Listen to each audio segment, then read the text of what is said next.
Ladies and gentlemen, boys and girls, and legionnaires of all ages, welcome to episode 2 of In Our Opinion. I'm Nick the Geek, and I'm joined as always by my cohort, my co-host, and my co-conspirator. I'm joined by the Drip King himself, the Wrestling With Your Thoughts heavyweight champion of the world, Jimmy Bebe. Jimmy, how you doing? I'm doing as good as I can be today. Mm-hmm. We'll be a little bit more relieved, I guess, in a few days. But as of right now, everything's good, and I'm enjoying wrestling. So as far as what this is, everything's awesome.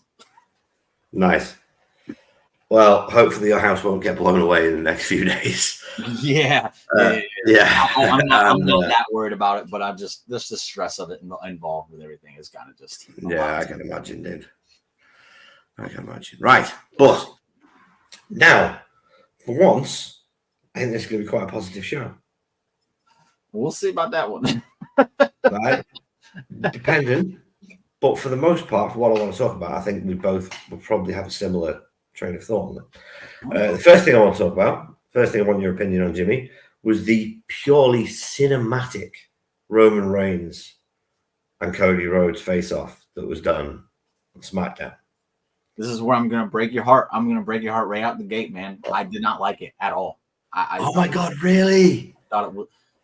I'll go ahead and put it this way. If that was something that they made and they put online for like on YouTube or Twitter and all that other stuff, or it was like something they showed before Bad Blood. Okay. I'm invested. But for a weekly television show, I'm just not feeling it. It was overproduced for me. And I know everyone's got their own fantasy booking ideas of things and all of that, but I wholeheartedly do believe that I could have put something together that accomplished that same job that would have been more appeasing to your paid audience. And that's the people that paid tickets to be at that show. So to kind of give you an idea of why I'm thinking the way I'm thinking, if you paid money to go to Friday Night SmackDown, and you were under the impression you were getting a Cody Rhodes and Roman Reigns confrontation, face-off, anything of the nature, and they gave you that instead of something at the show, would you be a disappointed? Would you consider your purchase a waste? I wouldn't consider my purchase a waste. You'd be a little bit disappointed. So I would be miffed, to say it slightly. That's kind of my point. I don't think that's the kind of stuff you should be doing for something that major, because SmackDown runs through the Bloodline storyline. That's technically part of the Bloodline storyline, and you just did it on thing, and they had to watch it. Sorry. Another thing, and this is a friend of mine who went to the first Blood and Guts. He went, and he was under the impression he was going to watch AEW Dynamite, and he got there, and he had to watch the first hour of Dynamite on a screen. The only thing that they showed at that event was the Blood and Guts match. He was not happy about it. And I get it 100% because, like, you don't pay money. You don't pay that kind of money to go watch stuff on screen like that. Vignettes, I get it, whatever. That's part of a storyline. And it was just, again, for me, no. Was it a good produced segment? 100%. I just think it shouldn't have been there. That's my point. Well, I'm going to counter because I really liked it. I really liked it because I've said to you for years, wrestling is cinema. Yeah. And this was the most cinematic thing WWE have done that didn't feel cheesy that I've seen them do. Because they've been good at cinematic funny, like the Firefly Funhouse match, which was genius, so on and so forth. But when it comes to a serious but still cinematic blockbuster tone, I don't think they've really hit the nail on the head for a long time. And I think Jeremy Borash deserves a lot of praise for the way he produced this segment. I thought it was done. But take in mind, I'm coming purely from a viewer from home. Yeah. Watching this on TV, I completely understand your point that if I was in the crowd, yeah, I'd be a bit peeved off that I wasn't getting to see Roman and Cody because they were just showing me a video instead. But as a TV viewer, it was fantastic. I thought it was really enjoyable. I thought those two really, really, really held their own in the segment. It didn't come across as cheesy. It felt serious. It felt poignant. And it made this feel the whole "can you coexist," which is what's going to be the story of the match, have a bit more weight to it. So I enjoyed that from a television viewer standpoint, but I do completely concede and agree with your point that if I was in the crowd and I got that instead of seeing Roman and Cody, I wouldn't be happy. I'll say this, even as a TV viewer, I wasn't that thrilled just watching it on TV. I know the vast majority of people are like all about it, and I'm not here to tell people what they're watching and what they're enjoying is wrong. We all think differently. I understand that part. It's just, for me personally, I don't even want it on the TV show because it was long, and again, it just kind of comes across like, when they announced Bad Blood, and they had Cody Rhodes in the car with the rapper, and they were scouting out the State Farm Arena. Yeah, it was weird. Vibe. It had that vibe, which is why, again, if you play that before Bad Blood, hey, I get it. That's a great little introduction into the show because it matches the vibe that they've already created for Bad Blood. But when I'm watching wrestling and then they take it out of the arena, which sometimes that's fine because Chelsea Green did her little garbage thing out of the arena, that fit what the show is, because we've seen that kind of stuff before. Also produced by Jeremy Borash. Fantastic job. I guess maybe what it is it's new, and sometimes new things they got to convince me. Okay. And just based on the first impression of it, I don't. It's not what I like in my wrestling show because it didn't fit the show to me. And just for the sake, I literally feel like the same thing could have been done in the arena. Cody Rhodes starts your show like he always does. Again, it's formulaic, but it's a formula that has been proven to work for them. Well, just on a sidebar, it was announced today Cody was in the Forbes top 5 in the Forbes, whatever it is, most marketable celebrities in the world. Is he? Yeah. So for merchandise sales and everything else, he's apparently top 5 in the world now. Yeah, it's insane. He was the only person at Fanatics that sold out. Not just wrestler, everybody. He's a big deal. Kick off your show. He wants to talk to Roman in the ring. Roman no-shows him because he's not acknowledging him. Cody says, if you're not going to come see me, I'm going to come find you. That way you have an angle for the rest of the show. Then Cody goes back. He says his piece, makes his speech to Roman in his locker room, as Roman always does when he's on SmackDown. He spends his time in his own locker room. And he just basically, again, doesn't acknowledge him. And Cody's like, how can I trust you how will you expect me to have your back if you don't have my back? And then Roman ignores him, goes about his business. Then you run the exact same angle at the end of the show. Cody comes out and saves those guys at the end. Then Cody starts to get beat down. Out comes Roman Reigns. He saves Cody. They shake hands. They give each other a look. They nod. And that's it. You've effectively done the exact same thing that overproduced segment did. And you did it for the fans in that arena. And it gave you an angle throughout the show, which is what WWE does. I feel like that's what when their shows are good, that's when they're good. It's when you have an angle throughout the show that you're invested in. Because I tune in, I see an angle, I want to see it through. Whereas if I tune in, I see a match, I'm not interested in the match, I might turn off and never turn the show back on again. And that's kind of my, again, it's personal preference. I know I'm not saying that that's how they should have done it. I just feel like they could have done it in a way that was more beneficial to the crowd. That's just my opinion. I agree with you to a certain extent. But I feel that they put a lot more across in what was effectively a trailer. Yeah, it was. It was effectively a trailer. But I think they put a lot across in it. They reestablished Roman is Roman. It doesn't matter if he's got the belt or not. He's going to hold on to that image and that facade. But Cody also sees through that facade now, because he understands why Roman's fall started in the first place. Yeah. And I think if they had managed to translate that as well on a live show as they did in the trailer, I would agree with you. But I don't know if there would have been enough segments in the show to do it otherwise. I think the Cody thing to start off would have been simple and fast. Again, Roman, I need to talk to you. Roman no shows, walks off, do your match. No, like literally, hardly any time is wasted there.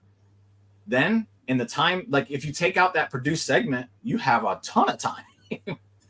And I guess another problem I have with it is that I have no issue with part-timers. I just don't. Like I'm not one of these guys. I understand the reasoning for it. I think it adds. I think that's what made Roman's run so impactful is that he was a part-timer.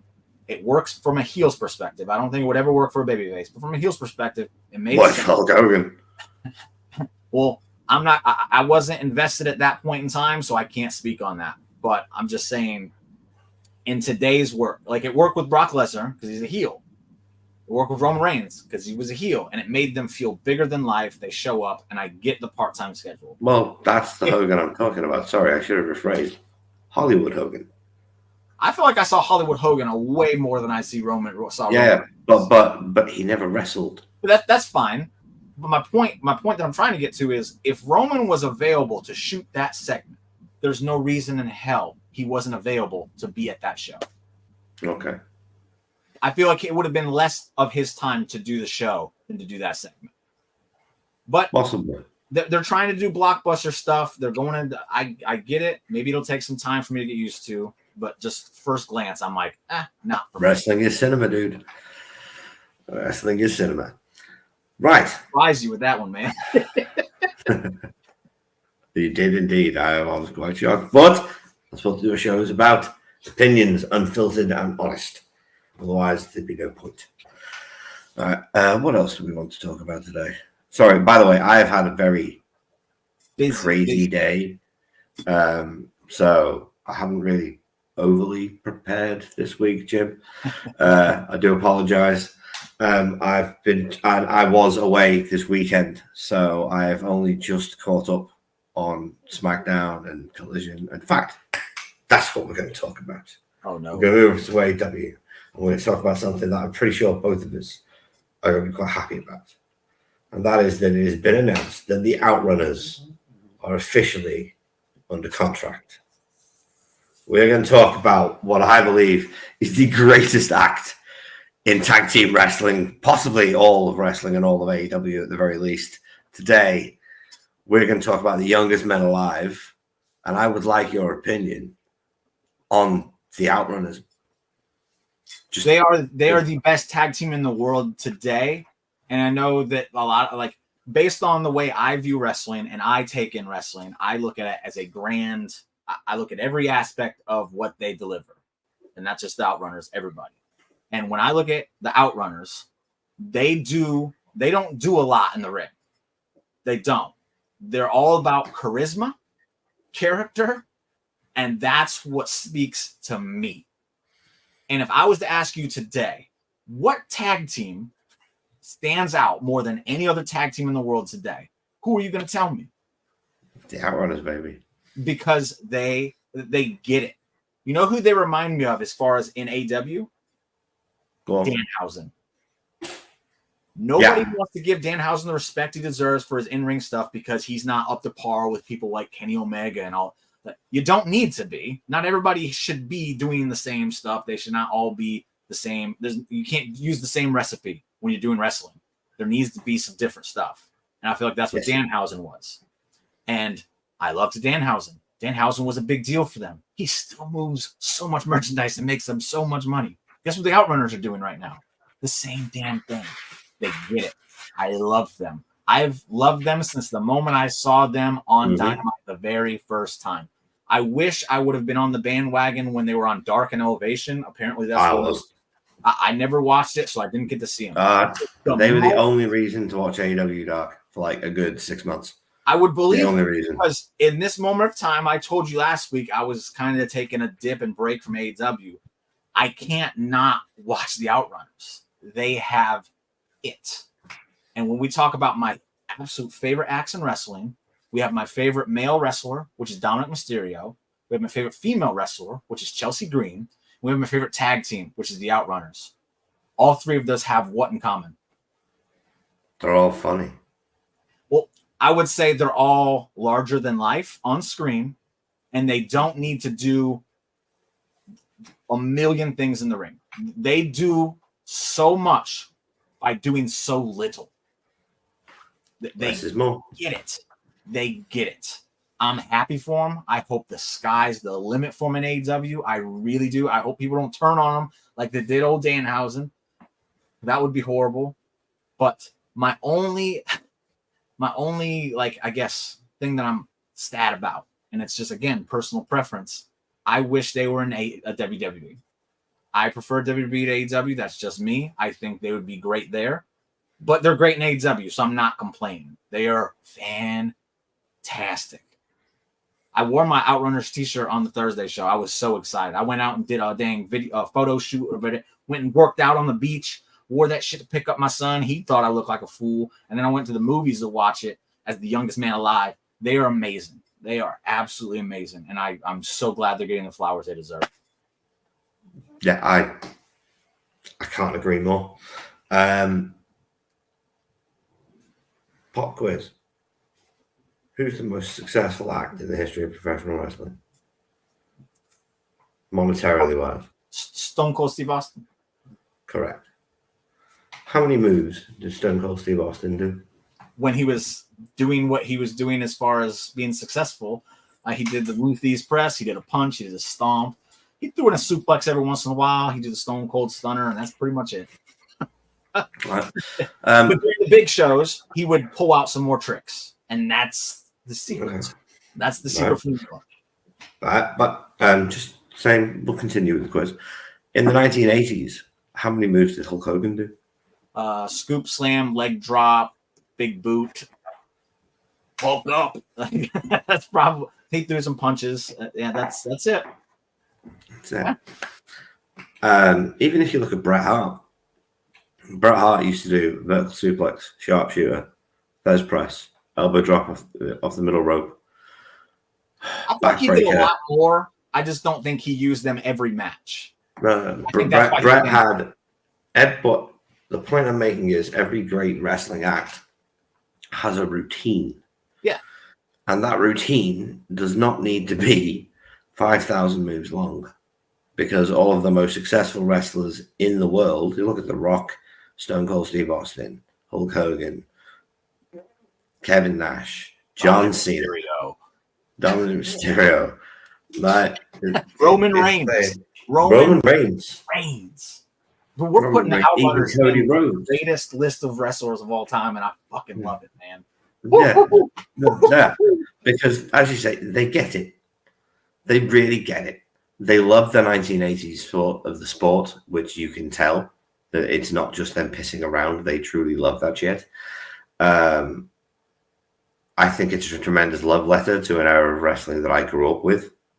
They lived the gimmick too. I think that can't be understated. Lived, like, I saw them at a ceremony for some city where they met the mayor of the city, and they were dressed as the Outrunners. They're not showing up, out of character. They're in character when the cameras are on. They're in character, and that's huge. That's huge.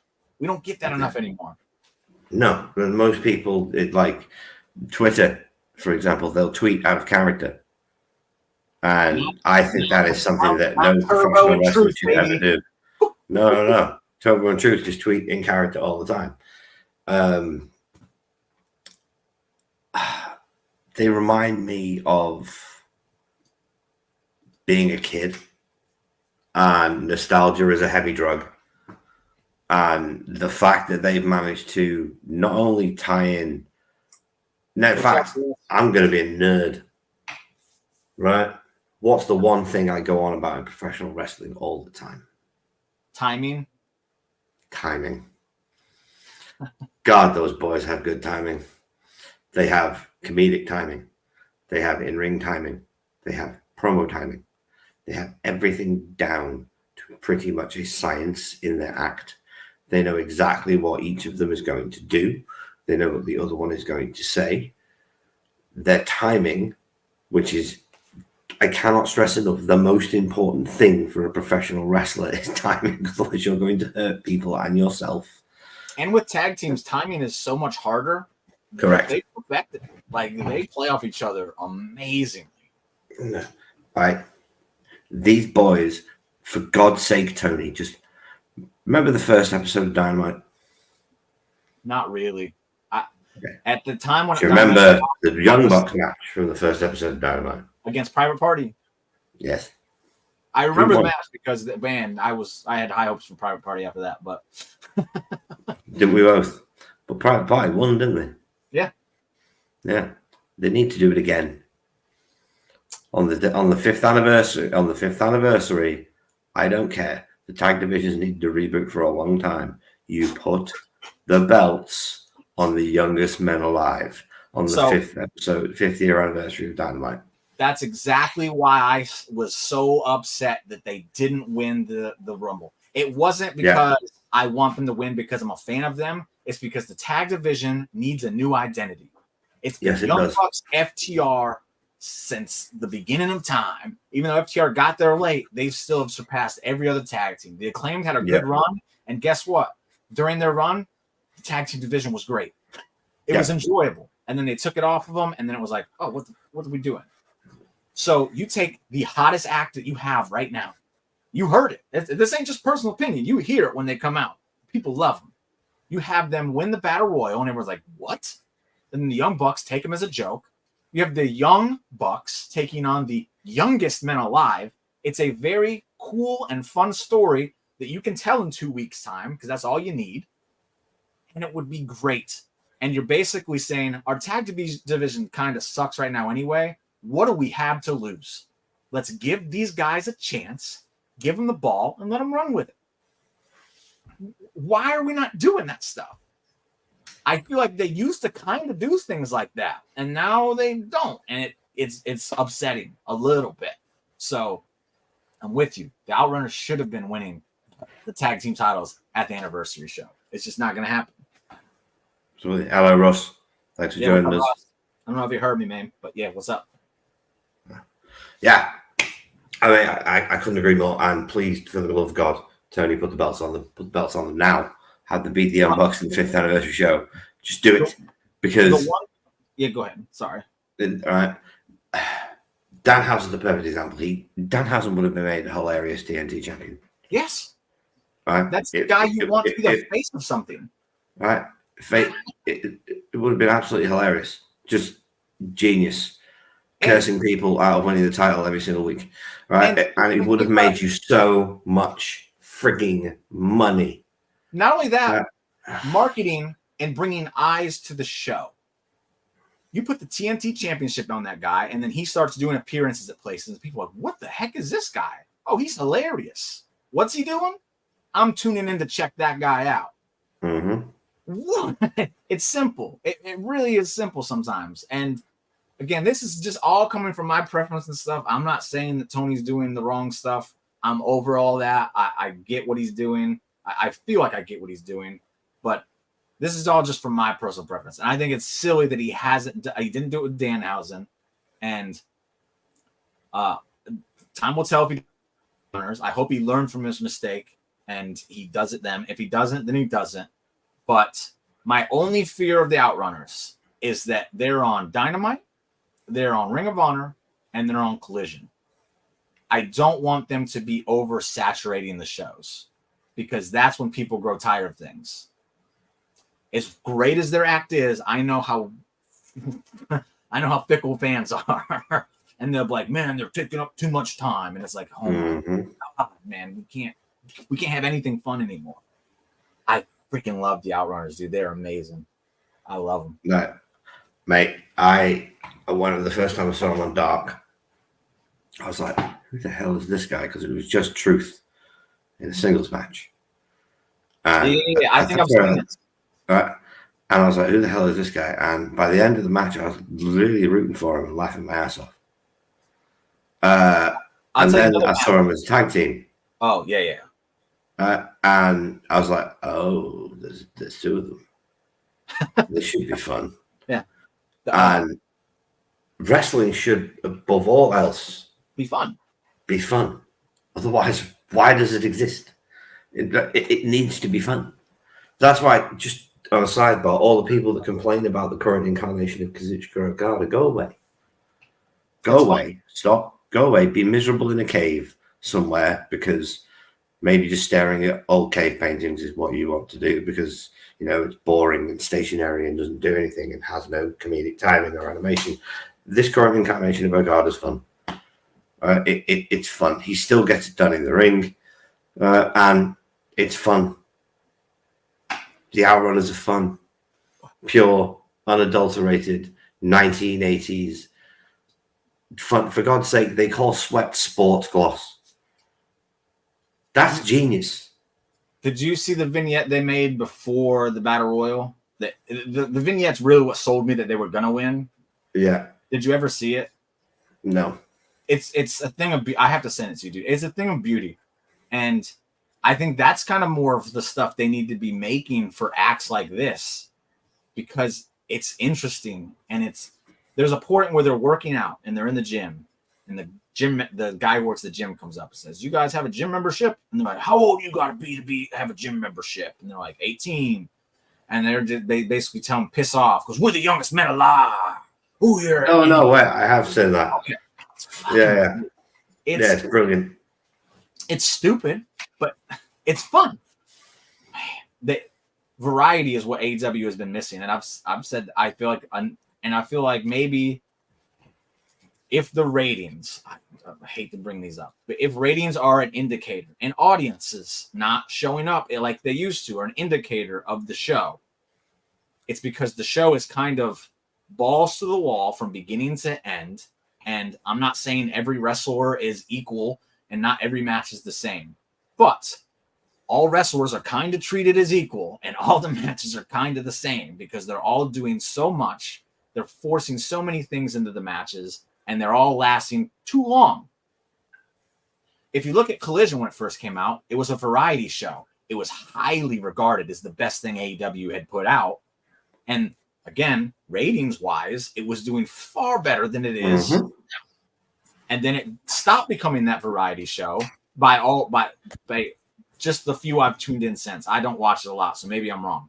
But from what I have seen, it just looks like it's kind of just Dynamite 2.0 at this point. And they just kind of feature some different talents. That's a fair assessment. That's a fair assessment. But if you include variety acts like the Outrunners, this is what they've been missing.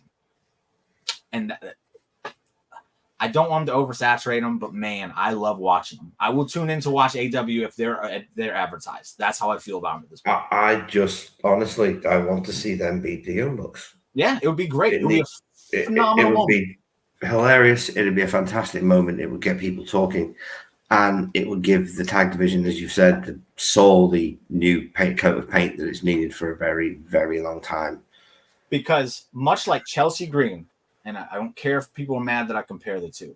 When Chelsea Green was the tag team champion with Piper Niven and all the other people, she had a horrible run of luck there for a minute. She didn't need to wrestle every week. Just give her a minute of TV time, and she worked magic. These guys do the same thing. Maximizing your minutes. Yes, and they're like literally the best in the world at that right now. I don't think anybody's better at maximizing their time than Outrunners. So put the tag titles on them and let them just keep the tag titles fresh and fun and on the show without having to showcase them wrestling in the ring every week. It seems easy. Maybe I'm wrong. Maybe I'm crazy. I don't know. But it seems like it's such an easy fix to the tag division. Yeah, it does. It really does. But we can only hope that Tony Khan isn't the moron that we all think he is. And that he actually does this, because I don't know, like my brother also adores the Outrunners. Everybody should. I don't trust you if you don't. Yeah, if you don't like the Outrunners, we can't be friends. Yeah, I'm sorry. I don't want to associate with people I don't want to associate with wrestling fans who don't like the Outrunners. Yeah, because I just don't think we can be friends anymore. Even if you don't like them as wrestlers, you have to like them as characters, because they're just such a throwback and they're so funny and they're so dedicated to it and they throw themselves in 120%. Yeah, it's just, they're a fantastic act and they deserve all the praise in the world. And wish them that they truly get to the stars. Right. I want to say one more thing about the Outrunners. If you Go haven't on. seen the Outrunners versus Orange Cassidy handicap match, and I saw so many people mad about this because Orange Cassidy beat him. But what those guys did in that match just goes to show you, even in defeat, we always hear about in defeat, get over. Those dudes got so over in defeat, making themselves look like clowns because they don't take themselves too seriously, which, surprise, surprise, you shouldn't, because it's professional wrestling. You're all rushing around in underwear. You shouldn't be taking yourself seriously. And they do such a masterful job of that. I'm so glad you brought up the Outrunners. I could talk about them all day, bro. I know. Love them. It had to be done. It had to be done this week. Right, now, have you been watching much TNA, Jim? Nah, sorry. I don't even watch NXT with the TNA stuff because of just NXT. I can't get it. They've killed my NXT, man. But I follow it enough. I might be able to chime in. Well, in that case, no, it's okay. Because, in fact, that's quick on. Basically, just so you know, Nick Nemeth is the world champ. Yeah. I follow it enough. I know it's people. Doing a damn good job. Happy for him. In fact, there's only one thing really to talk about in TNA, and that's because I want to ask you a simple question, Jim. Do you believe? No. Oh, God, this is going to be fun. Jim, what is your opinion on 250 pounds of pure inspiration that is Joe Hendry? Look, I get it. I know why people like him. It's just not for me. And I wish, and maybe this is very arrogant and cocky of myself, but you know what? That's fine. I feel like I'm speaking the truth when I say this. I wish more wrestling fans looked at things like this through the eyes of Jimmy, because I do not like Joe Hendry. It's just not for me. But you know what you don't hear me saying? He sucks. Get him off the TV, because everyone else loves him. Who am I to shit on everybody else's day? Who am I to rain on everybody else's parade? He obviously, what he's doing works. Clearly, it works. It's just, again, I prefer a ham sandwich. He's a turkey sandwich, and that's literally all it is. Well, no. Her and my son, man, they both be doing that. Get out of here! I can't. Jim, don't. It's my ringtone, so I have put my phone on silent just in case. Thank you. I was the wall. Man. No, well done, Amanda. It's fantastic. All right. Joe is brilliant, in my opinion, because it's torture. Good girl. Yeah, Joe is a very, very clever man. He looks at analytics. He looks at social media. He looks at everything to determine what goes well. And he's worked out a gimmick that will get over. And I'm slightly biased because I've had the pleasure of meeting Joe Hendry a couple of times. I think he's a wonderful bloke. I think he's tremendously respectful. He's tremendously respectful to the sport that is pro wrestling. And that's a quality that I think is missing from a lot of younger wrestlers. I think there are a lot of people who break into the industry now that just want to be the next AJ Styles or the next Will Ospreay or the next whatever, but don't understand the level of dedication that it takes to get to that level. He gets the out of the ring stuff, the behind the scenes stuff, the on the road stuff, which is why he's perfect for WWE. Yeah, completely and utterly. I think it's, if WWE aren't going to buy TNA, it depends if Anthem wants to offload it, I suppose. But I think in the long-term process of this storyline that TNA are going to lose both Joe Hendry and Jordan Grace. Yeah, for sure. They're both WWE bound. There's no doubt about that. That's happening. I just don't see how, as over as Joe's managed to get himself in such a short span of time, Simon put this best the other day. The worry is that he becomes a one-hit wonder. Like, that's the main concern for Joe Hendry in WWE, is if he becomes a one-hit wonder, as Simon so eloquently put it. Can I ask you a question? Of course you can. So Joe Hendry's completely over. There's no doubt about it. And he's over at a very high level. Correct. Has there ever been anybody that you can think of off the top of your head that got over on this level that became a one-hit wonder?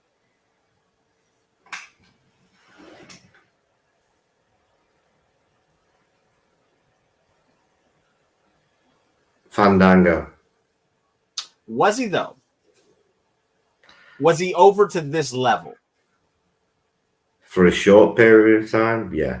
But Joe Hendry's been over for a good minute. That's kind of like I'm thinking like this length of a time because he has a gimmick that works. Well, dude. But at one point, Fandango's entrance music was #1 in the British charts because it was fun. But that's his music. But again, I guess Joe Hendry, part of his thing is his music too, isn't it? Yeah. So that's fair. I would have accepted Rusev Day too, kind of.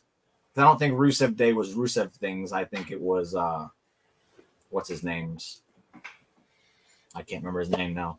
Aiden English. I think that was more him than it was Rusev, but I guess I would have accepted that one too.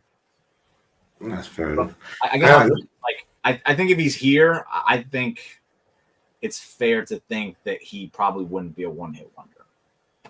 I would hope not. Yeah. But as you say, fans are fickle things. And it may not happen, but I truly wish the best for Joe. I hope that he does wonderful things.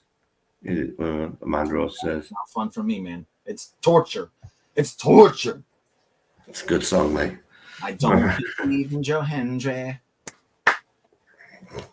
Well, and on that note, you brought up Rusev Day. Yeah. Well, as I'm sure you know by now, Miro has asked for his release from AEW. Do you think, because Rusev Day was so fucking over, that Triple H should just bring him back and bring Rusev Day back? No. Okay, go on. Look at WWE's landscape right now. They're hot. The show is good from beginning to end. I think Raw is significantly better than SmackDown, but I think what SmackDown's missing right now is just kind of like a more cohesive writing because things don't really flow well on SmackDown. It kind of jumps and jumps and jumps. And there's some questionable decisions, but the overall stories and things that they're doing, I think, are good. Where does Rusev fit into this when you have such a stacked roster on top of people who kind of aren't being used? And then on top of that, you have people coming up from NXT. Do you need to bring in Rusev, who, by all accounts, I don't know shit. I just don't. But eye test tells me if he's healthy and he's not on TV on a weekly basis, and they did bring him back at one point, but then he kind of just fizzled out again. And then there are the reports, and I know they're reports, and I'm not very big on trusting a lot of reports because I know how dirt sheets get their money. But when you have a whole collective and you ball it all up and then you look at it, it kind of says like, is he worth it? Is he worth the trouble that he might be? I don't think so. I don't think he has anything left to offer the wrestling business. Personal opinion. I was never like really big on him to begin with, so maybe that plays into it. I think he had a great TNT title run. I feel like that's probably the best thing he's done in wrestling. Other than that, I just don't know what he has left after. That's just me. I don't need him. Well, I've got a feeling Triple H is going to hire him again. Honestly. I think Triple H is going to hire him again. Because I do think Miro has a lot to give. Because if you think of just the matches that he can now have with the roster there are in WWE, first off, Bronson Reed. He doesn't have to beat, and I'm not talking beating Bronson Reed either. Yeah, he better not. I'm talking being brought in, built up as an opponent for Bronson, and then losing to Bronson Reed. as we've seen with Ilya Dragunov, losing doesn't lose you steam. If you put in the performance that's good enough and then come out on top, as long as you get some key victories here and there, you're fine. Rusev's had a very good career. He doesn't need to be the top guy anymore, but he can be the guy that makes other guys.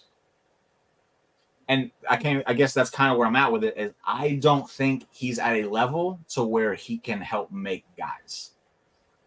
I think as far as ceiling is concerned, if you wanted to bring him back, send him down to NXT and have him be the top heel act down there. I think that would be a good spot for him if you're going to bring him back. Again, and I'm not just saying that because, again, I'm not a fan of him and I'm like, I don't want to see him on my TV. I would give him a chance. I always give people chances. I'd be willing. Prove me wrong. That's a big thing I always say. I just don't see it because, again, I feel like too many ducks have fallen in a row for me to think that there isn't probably something that is preventing him from being on AEW television. Well, I believe his mother was ill or something, so he went back to Bulgaria for a little bit, yes, and then he came back. I don't know if that was before or after he came back, but he had the little thing with Andrade and Lana, which was weird, and then he won, and it was weird. Again. He just disappeared again, and it was like, at least with Wardlow, who is another one who we look at and like, why is he being used? At least they continue to try every once in a while to bring him back and do something, and then he gets injured or something, and that's what happens. And then he gets better, and then they got to find creative for him again. It's a lengthy process, which shouldn't be as long as it takes, but it is what it is, and that's how they run things over there. But with Miro, Rusev, whatever we're going to call him here, has that been an issue? Has that been the same issue, or has it really been like, this is what we have for you, and he's like, that don't work for me, boss? I don't know. I hate to paint him that way. He seems like a nice guy. I just, again, just everything coming together is like, that's a picture that I can see. Like, they painted a good picture. Mm-hmm. If they fooled me, screw them. Because again, he seems like a nice guy. I don't know. I don't think it's a deal. I think that he'll come back. I think he still wants to wrestle. I just think it was a case of a square peg in a round hole in AEW. I will also say, I remember him saying that after he signed his last contract, that he would not be signing another contract and he'd be done with wrestling. He really enjoys doing the video game stuff. And yeah, he does. All the power to you, man. I hope it works out for him for sure. And if he comes back again, I'll give him a chance. I personally don't see it. No, well, we'll see. Right. And on that note, Jim. Not a Triple H guy. Yeah.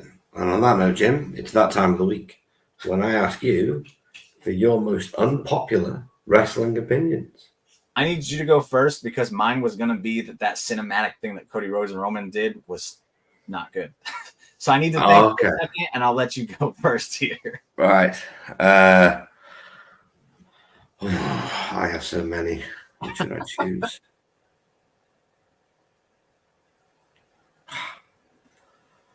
Maxwell Jacob Friedman, nowhere near as good as he thinks he is. Ooh, they're going to come for your throat, bro. Well, I'm sorry, I'm right. MJF's very good. Don't get me wrong, he's very good. But people throw around the term great like it doesn't mean anything these days. Yeah. It takes a lot to be great at something. Max is good, but he's still very young, unseasoned, and he repeats himself a lot. And I'm not talking in the ring. It doesn't matter if you repeat what you do in the ring in different matches. That's fine. But when it comes to your promos and your character work, he repeats himself over and over again. He's cutting promos near enough verbatim that he was cutting in MLW, but now he's cutting them on AEW television, just replacing the person he's cutting the promo against. He's cutting the same promos in AEW now that he was saying in AEW just a few years ago. Exactly. You and I both talked about it on Boom or Bust a few weeks ago. The Will Ospreay promo where he got absolutely murdered. Like, Will murdered him Yeah. And it's because Max was trying the same tired shit he does in the States in front of a UK audience. And we're all smart marks over here, right? Because we don't get wrestling like you lot. We only have the indie scene. So when it comes over here, we all know quite a lot about the business. At least we think we do. Yeah, you think you do. That's why we y'all think smart. we do. Yeah, we think we do. But we're all quite discerning fans, similar to the old ECW audience. And if you just try doing the same stuff you've been doing for 5 years in front of us, we let you know about it. And during that Will promo, they let him know about it. I mean, for God's sake, Will used a Sillet Bang. Do you know what Sillet Bang is? No.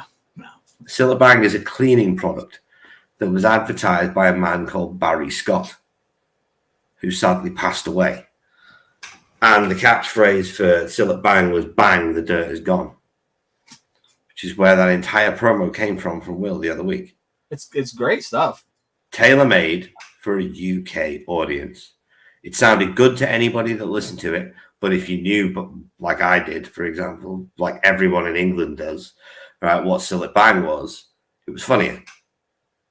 I didn't even view it as funny. I just thought it was a cold line. Like, it really worked. It was like, oh shit, he murdered him, and then that right there buried him. Like, it was great. It was fantastic, and Max had no recourse. Like, people go on and on and on and on about how some of the greats of this sport, I'll use Ric Flair as an example. Well, Ric Flair repeated himself all the time. It doesn't matter. Because Ric Flair got to a certain level in his career after a certain amount of years when you can have taglines. Nothing wrong with having taglines. I don't think Rick was repeating himself in the same sense that Max is. Max is saying the same tired shit. Rick was just reminding you who the hell he was. Kind of like The Rock. The Rock repeated things, but it was all just kind of like it's not the same as Rick. I think Max is more close to The Rock than he is Rick. And everyone doesn't like The Rock. Everyone thinks he repeats himself. The Rock repeated himself quite a bit. I think he had a lot more in the chamber than Max, so it didn't come across as obvious in the day. But now you look back, you're like, man, he repeated himself a lot. Max repeats himself a lot, and we notice it in time. So that's kind of what I'm saying. I think he's more close to The Rock than he is Rick. No, I get you. That Microphone goes. Okay, no, I'll give you that. I mean, I won't knock Max's wrestling ability. No. I think anyone who does is a damn fool. He's fantastic. In the ropes, he's fantastic. But I feel, for me, like he's resting on his laurels from a character standpoint. Like, yeah, he did the babyface thing, and a lot of people loved it. I loved it. I thought it was the best stuff he'd done. I thought it was very entertaining. That's the babyface problem. Yeah, but no, that's the job. But I always felt like Adam Cole was pushing more in the story than Max was. Because I felt like they were driving a pedalo boat, and it was constantly going left because Adam was pedaling faster than Max. I think that was by design. I don't know if that was. No, I was going to say I never complained about it because I didn't know if it was intentional or not. But it obviously could have been. But for me, people who call Maxwell Jacob Friedman the greatest wrestler in the world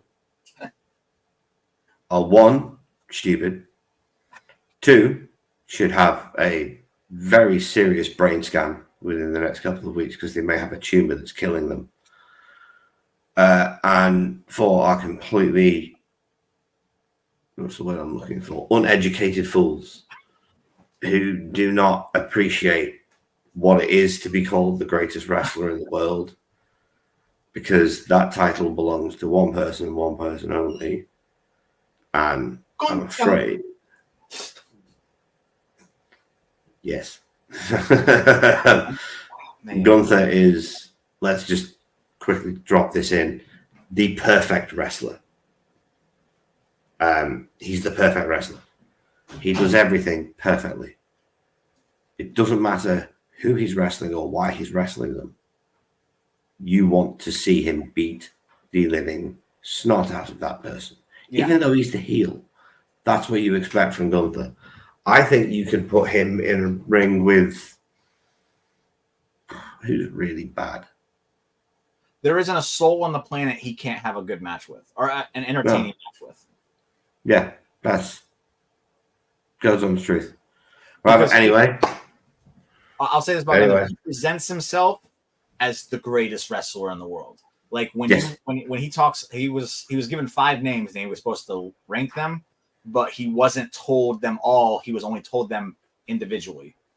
And they gave, I don't remember all the names, but when they said Dominic Mysterio, again, we all know how much I love Dominic Mysterio, but I respected the way he did it because in character, that's the way it should be. He laughed at the notion that he was even on the list and then said 5, like without hesitation. It was like, yes, that's how he should think of himself, like, and how he should think of others. He's superior. There's a superiority complex to him. And he presents himself that way without having to tell people that. And that's why I think he's the best in the world. I'll also say that at one point in time, I did think Max deserved to be in that conversation. But time has passed since then, and, you know, he's not the same guy. So, well, but on that note, Jimmy, what is your unpopular wrestling opinion, if you please? Chad Gable should have never turned heel. It's not it. I'm willing to give this new direction, so because I did like the vignette to an extent. I thought it was well done, and I'm willing to give it time to convince me. I thought this Wyatt Six stuff was just, it wasn't for me. Like they were playing to the crowd who wants the Wyatt Six stuff and whatever. I think having Chad Gable be the fodder for them was really unfair. After the year that Chad Gable just had. He was better off as a babyface. He was more believable as a babyface. His wrestling style fits him more as a babyface. His size fits him as a babyface. His promo ability fits him as a babyface. Him and Otis as a pairing fits. It works. It's amazing. And I feel like if anything, if they wanted to do anything with him and Otis, they could have teased a breakup. And then when those guys decided it ain't happening and they hugged and then they let it be known, like, we're not going anywhere, that would have been such a huge moment. It would have been a great moment. And I look at where Chad Gable was a year ago, and I look at him now. And he's clearly been pushed harder now, but he's nowhere near as over as he was then. And I think the only reason it kind of got taken from us is because they thought that Sammy was more deserving of the moment at WrestleMania. And you sat right there next to me when it happened.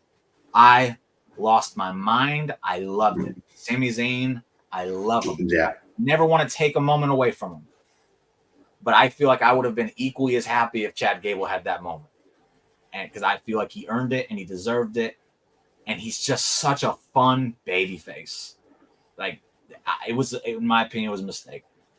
Do you know who else was a really fun babyface? Whose size fit him as a babyface? Whose moveset fit him as a babyface? Who? Whose gold medals fit him as a babyface? Kurt Angle. Okay. And you know what else Kurt was? I'll say this right now. Kurt Angle is one of the top 3 wrestlers of all time. Correct. And him and Chad Gable, whereas they have a lot of similarities, I'm sorry, Chad's not lacing his boots. That's how I regard him. And it's not even just in a ring. It's everything that Kurt Angle did. No. Here's the thing. I'm not saying Chad. Very few people can lace Kurt Angle's boots. But I'm saying as far as ability, right. I'll use this as an example. I've told you before. I think Damian Priest should have the Undertaker's role in WWE. I don't. I like what he's doing now. No, I know you do. But I'm not talking about being the Undertaker. I know you. I'm talking about his role on the roster and in the company. As the big gatekeeping big man that if you get past him, you're ready for the main event. That's what the Undertaker became in later years. He was the litmus test to see if you were ready for the main event. And I think that Punishment Martinez, still who he is, right? Damian Priest, whatever you want to call him, is the person who can become that guy. Well, in the same sense, I've completely forgotten my point. You're talking about Chad Gable and comparing. Yeah, there we go. In the same sense, I think that Chad has the ability and what's the word I'm looking for? Moxie to strive to be in Kurt's position in WWE. I'm not saying he needs to be Kurt Angle. He doesn't need to act like Kurt Angle, but that he needs to be Chad Gable. But I believe that inside Chad Gable is a nasty, nasty little wrestling machine that is crying to get out. Okay. And I'll ask you this question based on what you just said. It's a two-part question. Got Kurt Angle on the brain now.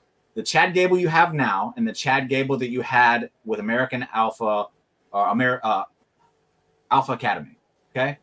Which one of those do you think is a closer representation as to who Chad Gable was? Oh, definitely the Alpha Academy one. Okay.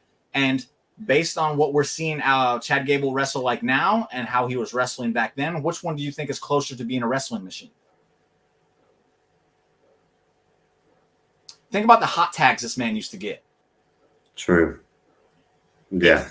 It was him. It was him. Maybe cut out some of the hijinks and make him a little bit more serious, for sure. I'm okay with that. I just think that representation of him was far better for him, and it allowed him to be more himself in the ring because he does some incredible stuff in the ring. He is phenomenal. I think he is, even though he gets a lot of credit. I still think he's probably the most underrated in-ring guy today. He shouldn't be a heel. It just doesn't work. And again, that's me. There's a lot of people who like it, but I think it's them trying to. It's the Kurt Angle thing. They're like, it worked for Kurt. It should work for Chad. Stop doing that shit. Just stop. We can't. It's cool to do some callbacks every once in a while, but to start just kind of really doing everything. Come on, that doesn't work for me, buddy. Hey, that doesn't work for me, pal. Like, don't do it. Let Chad be Chad. He'll blow your mind. I feel like he's in Dolph Ziggler's position right now, which is not a good position to be in WWE. No, it's not. It's just not. It's not at all. All right. And on that bombshell. Ooh, I got a quick one real quick. I'm sorry. Oh, go on. I had this on my mind we have time. Okay, yes. Everyone, even myself, a few years ago, when the Creeds came out, said that Julius Creed was a future WrestleMania main eventer. Since then, I'm going to go ahead and say something right now. Brutus has a far higher ceiling than Julius Creed does. And if you don't believe me, watch this man in backstage segments. That dude has it. And in a few years, remember this moment in time where Jimmy told you Brutus Creed has a much higher ceiling than Julius does. Julius is boring. He's a great wrestler. He's boring. Yeah, I'll agree. Brutus has personality. Julius does not. Yes. And that's a big deal. That's a big deal. But on that note, ladies and gentlemen, that's the show. Jimmy, tell them where they can find you. Right there at Jimmy Bay. Follow that, and then you'll find out all the other stuff I'm doing. We're supposed to have a show on Thursdays. This week's most likely not happening. Everybody's sorry, but I have a hurricane coming my way, and I got to prepare for that. If by some miracle it just hooks completely right and comes nowhere near us, I'll still go ahead with the show, in which we'll be doing a superstar spotlight on none other than Kevin Owens, in which this man would be joining us. Also, and then on next Tuesday, I'll be over on another one. Again, follow this right here. I can't remember the name of the podcast right now, and I feel like a butthead for not knowing that. But if you follow here, you'll know where it's at, and it's going to be a Bad Blood prediction show. So you should follow that so you can watch that and my buddy's podcast, because it's a great one there. And that's that. Positively Awesome Wrestling on Thursdays. Just not maybe this Thursday. Okay. And ladies and gentlemen, you can find myself here on a weekly basis doing things with Jimmy, doing things with Andy, doing things with Simon, whatever we can manage to get to put together in this crazy world where time is taken from us on a daily basis. Right. And always remember, we are but two geeks obsessed with a good show. Our opinion means nothing without yours in the comments below. See you next time. Toodles.